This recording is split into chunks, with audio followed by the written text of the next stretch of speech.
The story we read this week, the story of the binding of Isaac, is one of the most famous and terrifying in all of the Torah. But as a story, it's strange. We get almost no detail, no dialogue, no description of thought or feeling. Which, the famous literary critic Erich Auerbach observed, as precisely the point. Read the Greek epic poems, Auerbach argued, and you get a story that is clearly outlined, brightly and uniformly illuminated, and contains nothing but itself. What did Odysseus think? What did he feel? What did he say and to whom? We don't have to wonder, because Homer tells us all that, in minute detail, in a story that unfolds like an action movie. The story of Abraham and Isaac is different. Characters are introduced without names or descriptions, who, for example, are two anonymous young men accompanying father and son on their date with destiny. Time is condensed. Major questions go unanswered.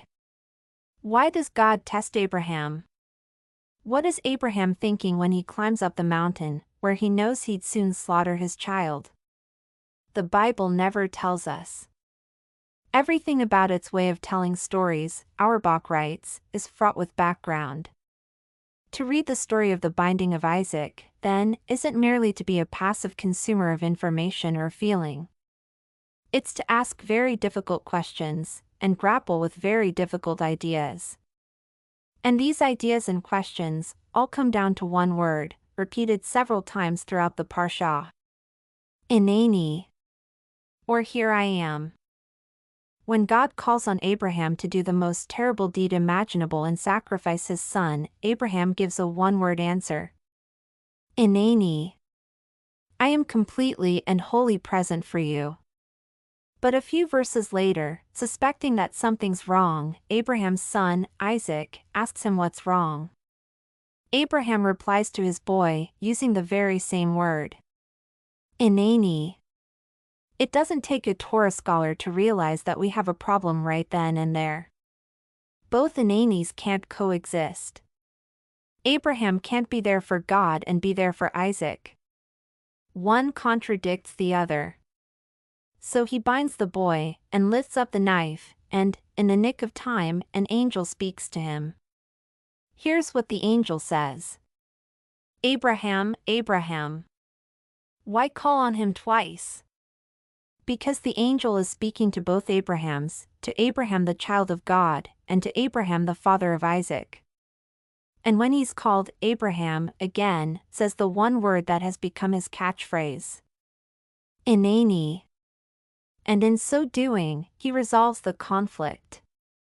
Because there can be no conflict. What God demands of Abraham, and the well-being of his boy, are, and will forever be, one and the same. The head and the heart never really contradict each other. Because to be alive, to be here, to be wholly present, to answer. Inani. As Abraham once did, is to be alive and here and present for all that life has to offer, materially and spiritually, and to understand that they're never truly at war. Why, then, did Abraham need to go through the ordeal of the binding? In his famous essay on the subject, the philosopher, Søren Kierkegaard, posited the reason was to teach us that while human ethics are limited to the human mind and imagination, religion offers a higher order of justice and mercy we just can't comprehend. And he delivered this idea in a parable that resonates still.